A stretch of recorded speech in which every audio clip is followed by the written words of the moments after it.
कामासाठी बाहेरून घरात गेले आणि हा विचारमग्न अवस्थेमध्ये बाबाला दिसला.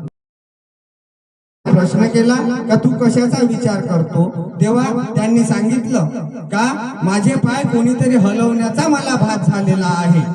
पण बाबाला वाटलं तुझ्या आणि माझ्याशिवाय या घरी कोणीच नाही आणि तुझे पाय कोणी हलवले याचा मला काही पत्ता नाही. बाबा दिवसातून 3 वेळा हनुमान चालीसा वाचायचे. मित्र हो, 3 वेळा हनुमान चालीसा वाचायचे. अशातही दुःख बाबाच्या परिवारावर होतं. आणि आता आपण लोक बाबाच्या कार्याला किंवा बाबाच्या शब्दाला सुद्धा खोटं बोलतो. मग आपल्यावर दुःख काय येणार नाही? हा प्रत्येकाने विचार करण्याची गरज आहे. आदरणीय मार्गदर्शक मंडळी याबाबत सांगतीलच, माझा सांगण्याचा अधिकार नाही. कारण आपण कोणालाही शब्द देतो, हा असा शब्द देतो, तो तसा शब्द देतो, असा आपण इतर लोकांना सांगतो. पण स्वतः आपण कसा शब्द देतो याच्याकडे प्रत्येक सेवकांनी लक्ष ठेवण्याची गरज आहे. आणि पहा, मग असं त्यांचं संभाषण झालं आणि बाबांनी हनुमान चालीसा वाचली आणि एका मांत्रिकाच्या घरी जाण्याचा बाबांनी निर्धार केला. एका मांत्रिकाच्या घरी बाबांनी जाण्याचा निर्धार केला आणि भगवंतांनी ते वेळ साधली. कधी न येणारी व्यक्ती, कोणी म्हणते ती मोद्याची होय, त्याचा कुठेही उल्लेख केलेला नाही. कारण निवासस्थानमध्ये आम्ही ज्या वेळेस जातो त्या वेळेस या मार्गाचे आमचे आदरणीय रमेश भाऊ ठुबरीकर, आमचे आदरणीय काकू विठाबाई ठुबरीकर हे सांगतच असतात. तिथे कुठल्याही प्रकारचा उल्लेख केलेला नाही. पण ती एक व्यक्ती नसून ती एक शक्ती होती हे जाणून घ्या. आणि कधी न येणारी व्यक्ती बाबाकडे आली. बाबांना डायरेक्ट प्रश्न केला का तुम्ही कुठे चाललात? तेव्हा बाबांनी सांगितलं असं आमच्या परिवारावर दुःख आहे. ज्याप्रमाणे आपण मार्गदर्शकाला सांगतो त्याप्रमाणे सांगितलं. आणि त्यांनी सांगितलं याच्यावर माझ्याकडे एक इलाज आहे. तेव्हा बाबांनी त्याला पुन्हा प्रश्न केला, तुमच्याकडे हा इलाज कसा का आला? तेव्हा त्यांनी सांगितलं का माझे वडील एका संन्याशासोबत राहत होते आणि तो संन्यासी मरण पावल्यानंतर माझ्या वडिलांना ते ग्रंथ आपल्या घरी आणले. त्या ग्रंथामध्ये मला हा मंत्र मिळाला. हा मंत्र हनुमानजीचा आहे. हा मंत्र मिळाला आणि हा मंत्राचा विधी ज्यांनी केला आणि जे या विधीमध्ये म्हणजे सक्सेस झाले, म्हणजे यशस्वी झाले, त्यांनी लोकांचे दुःख दूर केले. पण जे अनसक्सेस झाले ते काही आंधळे झाले, काही पागल झाले, काही मृत्युमुखी पडले. बाबाला प्रश्न पडला आणि बाबांनी त्या मांत्रिकाच्या घरी जाण्याचा निर्धार सोडून दिला आणि सांगितलं का हा विधी आपण करायचा. पण प्रश्न मोठा होता, कारण 5 भावंड होते. बाबाला वाटलं का माझ्या मी जर हा विधी केला आणि मी जर याच्यात सक्सेस झालो तर भाऊ मले म्हणून पुन्हा 5 भावंडाची बाबांनी मीटिंग बोलावली. त्या मीटिंग मध्ये ठेवण्यात आलं का असा विधी आहे, आपल्यावर जे इतक्या वर्षापासूनचं दुःख आहे याच्यावर हा इलाज आहे. पण जो कोणी करायला तयार असेल त्याची माझी पूर्ण संमती त्याला आहे असं सांगितलं. प्रत्येकाने तो मंत्र वाचला, त्याचा विधी समजून घेतला. कोणालाही काही समजलं नाही. सगळ्यांनी आपापले हात झटकले. तेव्हा वाराणसी आई, पहा त्या ठुबरीकर परिवाराचं पहिलं योगदान आहे मित्र हो. वाराणसी आई त्या मीटिंग मध्ये हजर होत्या. एखाद्या बाईने म्हणलं असतं का तेच करायला तयार नाही तर आपण का करायचं आहे?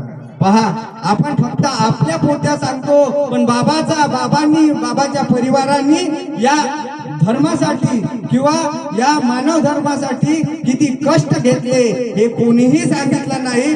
आदरणीय मार्गदर्शक मंडळींना माझी विनंती आहे की त्यांनी आपले अनुभव हे महत्वाचे नाही, सेवकाचे अनुभव हे महत्वाचे आहे. पण आपल्याला जे जिम्मेदारी दिलेली आहे, बाबांनी जी जिम्मेदारी दिलेली आहे प्रसार करण्याची, तर त्या परिवाराचं कमीत कमी नाव घ्या. लाखाने सेवक संमेलन होतात मित्र हो, पण ठुबरीकर परिवाराचं कधीही कोणी नाव घेत नाही. याचा मागचा एकमेव कारण आहे का प्रत्येक जण या स्वार्थी भावनेने या मार्गामध्ये आला. त्याचा स्वार्थ जेव्हा सिद्ध झालं त्यांनी या मार्गाचं अवलोकन करण्याचं सोडून दिलं. हे स्पष्ट आहे. म्हणून तो काही विषय नाही. आणि बाबाला वाटलं आणि त्यावेळेस वाराणसी आई तिथे उपस्थित होत्या आणि वाराणसी आईला वाटलं असतं का, परंतु वाराणसी आई त्या क्षणी काही बोलल्या नाही. 26/11/1945 रोजी बाबाच्या घरी पहिली भगवंताची ज्योत लागली आणि 19 दिवस पूर्ण झाले आणि भगवंतांनी बाबाची परीक्षा घेतली. बाबा प्रत्येक गोष्टीचं अवलोकन करत होते, त्याचं डिक्लेरेशन करत होते, त्याच्यानंतर विचार करून कार्य करत होते. आणि 19 दिवस झाल्यानंतर बाबाचे थोरले बंधू नारायणरावजी बाबाकडे आले. आदरणीय बाबाचे ज्येष्ठ सेवक आणि आजच्या या कार्यक्रमाचे संचालक सन्मान्य राजभाऊ सोनटक्के यांनी कृपया मंचावर यावं. आणि वाटलं का हा आपण विधी करून आपल्याला ते दुःख दूर होणारच होतं. आणि अशाच परिस्थितीमध्ये मग काय झालं, 26/11/1945 ला बाबाच्या घरी पहिली ज्योत लागली. 19 दिवस पूर्ण झाले. मार्गदर्शक वायगाव निपाणी परिसर सन्मान्य कृष्णाजी भुते यांनी सुद्धा मंचावर यावं. आणि बाबांचे ज्येष्ठ बंधू नारायणरावजी बाबाकडे आले आणि बाबाला म्हटलं, बाबा माझ्या मुलीची तब्येत खूप खराब आहे, तुम्ही त्या मुलीला बघावयात चला, तुम्ही त्या मुलीला बघावयात चला. बाबाला वाटलं का मी साधारण माणूस फक्त पूजा करतो, अर्चा करतो, म्हणजे हनुमानजीची पूजा करतो आणि त्या मंदिरामध्ये 21 प्रदक्षिणा मारून मी येतो आणि मला याच्यापैकी काय समजणार. म्हणून बाबांनी त्यांना सांगितलं, परंतु ते हट्ट करत होते. म्हणून बाबा त्या मुलीला बघावयास गेले. जेव्हा त्या मुलीला बघावयास गेले बाबाला खूप वाईट वाटलं, परंतु बाबा घाबरले नाही. बाबांनी ओळखलं. पहा बाबांनी का ओळखलं तिथं, त्यांनी जो शब्द म्हटला होता त्या मंत्र दिलेल्या व्यक्तींनी. पहा प्रत्येक गोष्टीचं एक एक ऑब्झर्वेशन बाबा करत होते आणि बाबाला माहित वाटलं का त्यांनी सांगितलं होतं हा विधी करणं साधी गोष्ट नाही. जर माणूस अयशस्वी झाला तर याच्यात आंधळा किंवा मृत्युमुखी पडतो असं त्याच्यामध्ये नमूद होतं. ते गोष्ट बाबाच्या लक्षात होती. बाबा तिथे काहीही बोलले नाही आणि प्राप्त विधीसाठी 21वा दिवस उजळला आणि बाबा मंदिरात गेले. बाबा मंदिरात गेले आणि जेव्हा बाबा मंदिरात गेले त्या मूर्तीला आंघोळ घातली, कापूर अगरबत्ती लावली. मित्र हो, कापूर अगरबत्ती लावली आणि 21 प्रदक्षिणा मारल्याने योग मागितला. पहा योग मागितला, हे भगवंता तुम्ही माझ्यावर जी आपत्ती आणलेली आहे याचं निवारण तुम्ही करणारे आहात. तुम्ही जर निवारण करत नसाल तर तुम्ही आपल्यात मला विलीन करा, अन्यथा त्या मुलीचे दुःख दूर करा असे म्हटले आणि बाबा घरी वापस आले. आणि दुसरा दिवस उजाडला, 22वा दिवस. प्राप्त विधी करण्यासाठी बाबा पुन्हा मंदिरात गेले, मंदिरात विधी केला आणि घरी आले. आणि कोणतीही मनात शंका न कुशंका ठेवता ती मुलगी जेव्हा बाबाला अंगणात खेळत दिसली तेव्हा बाबाचा भगवंतावरचा विश्वास इतका दृढ झाला आणि हा विधी 6/1/1946 ला पूर्ण झाला. आणि पुन्हा बाबा त्या मंत्र देणाऱ्या व्यक्तीच्या भेटीला गेले. त्यांनी सांगितलं का याच्यानंतरचा जो विधी आहे तो भूताडकी होती, त्याच्या दिवस बाबांनी 11 हवन केले. त्या हवनामध्ये तिचं रूपांतर पार्वतीमध्ये झालं. आणि असं करत असताना सगळ्यात टर्निंग पॉइंट या मानव धर्माचा टर्निंग पॉइंट होता. शांताबाई रंगारी समाजाची बाई होती. बाबांनी 1945 ते 48 पर्यंत 2.5 वर्ष तिचं दुःख दूर करण्याचा मानस ठेवला, परंतु तिचं दुःख दूर होत नव्हतं. अशाच याच्यामध्ये 41 दिवस हवन केले, तरी ते 42व्या दिवशी हवन करून 43व्या दिवशी ते भूत भरल्या अंगाने बाबाच्या घरी आली. तेव्हा बाबांनी सकाळपासून संध्याकाळपर्यंत तिचं भूत काढलं, पण भूत निघालं नाही.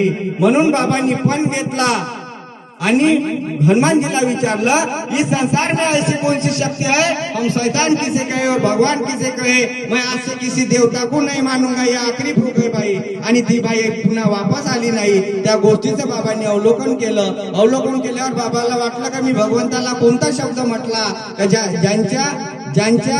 ज्यांच्या बाबाला म्हणजे पुन्हा डबल भूत आलेलं नाही तिच्या अंगात, याचं बाबांनी संशोधन केलं आणि त्याच्यात बाबाला सापडलं, आज से मैं किसी देवी देवता को नहीं मानूंगा. त्याच्यानंतर बाबाला प्रचिती झाली. बाबा निराकार मध्ये आले.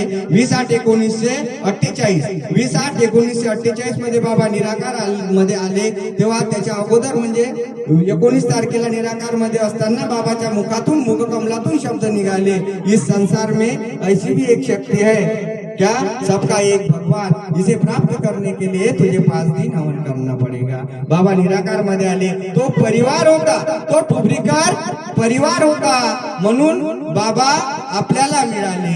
हे भूलता कामा नये, कोणी भुलले असेल तर भुला, परंतु ठुबरीकर परिवार होता। कारण ते 3 भाऊ ज्यावेळेस बाबा विधी करायला जात असताना त्या अंगणामध्ये उभे राहायचे, त्याचा एकमेव उद्देश होता का माझ्या भावाच्या अंगावर कोणत्याही पर स्त्रीची सावली पडली पाहिजे नाही। आणि वाराणसी आई प्रसाद बनवायच्या, पाहत्या माऊलीने आपण एका हवनाचं नाही होत वा आपल्याच्यानं, साधारण कच्चा जरी भात राहिला ना तर 10 जणांना सांगत हिंडतो आपण, कच्चा आहे कच्चा आहे बाय, आणि ते माय माऊली किती प्रसाद बनवत असाल, 3 हवन होत होते। असा तो काळ होता। 48 पर्यंत ते फक्त कुटुंबापुरतं मर्यादित होतं। त्याच्यानंतर बाबांनी पहिला सेवक गंगारामजी रंभाड, पहिला सेवक झाला गंगारामजी रंभाड, आणि या मानव धर्माचा धुरा त्याच्याकडे सोपवण्यात आली। आणि वेळ भरपूर झालेला आहे, तुम्ही बोर झाले। त्याच्यानंतर बाबांनी सौराष्ट्र दौरा केला 1982 साली। त्या सौराष्ट्र दौऱ्यामध्ये बाबांनी एक मंदिर पाहिलं होतं वीरपूरचं जलाराम बापूचं, आणि त्या मंदिराची संकल्पना घेऊन बाबाला वाटलं, जसे जसे दिवसेंदिवस सेवक वाढत गेले, बाबाला वाटलं की माझ्याही सेवक बांधवासाठी एक जागा पाहिजे। त्यावेळेस एक्झिक्युटिव्ह इंजिनियर महानगरपालिकेचे हेडाव साहेब होते, आणि हेडाव साहेब आणि बाबा एका समाजाचे होते। त्यावेळेस 4 रुपये कोटेशनवर ते म्हणजे स्मॉल फॅक्टरी एरियामध्ये ती जागा घेण्यात आली, आणि तिथं मानव मंदिर 22 लाख, पहा त्या काळात 86 ची गोष्ट आहे, म्हणजे 84 मध्ये सुरुवात झाली होती, 86 मध्ये त्याचं भूमिपूजन झालं, आवर्जून आदरणीय मार्गदर्शक मंडळींना माहित आहे। आणि 84 च्या अगोदर म्हणजे 82 चा सौराष्ट्र दौरा झाला, आणि बाबा 82 पासून वर्ग म्हणजे ते मानव मंदिर बांधण्याची संकल्पना करत होते। 84 मध्ये त्याचा ठराव झाला। परमपूज्य परमात्मा एक सेवक मंडळाची जी कार्यकारिणी आहे ती 1969 साली रजिस्ट्रेशन झाली, आणि त्याचं पहिलं ऑफिस होतं रामाजी मौदेकरच्या घरी, म्हणजे रमेशरावजी ठुबरीकर यांचे सासरे होते। हे प्रामुख्याने लक्षात ठेवा। 3/10/1996 साली बाबा भगवंतामध्ये विलीन झाले। 3/10/1996 मध्ये बाबा भगवंतामध्ये विलीन झाले, आणि आता 97 मध्ये येणारे मार्गदर्शक आम्हाला मार्गदर्शन करतात। हे या मार्गाची वस्तुस्थिती आहे।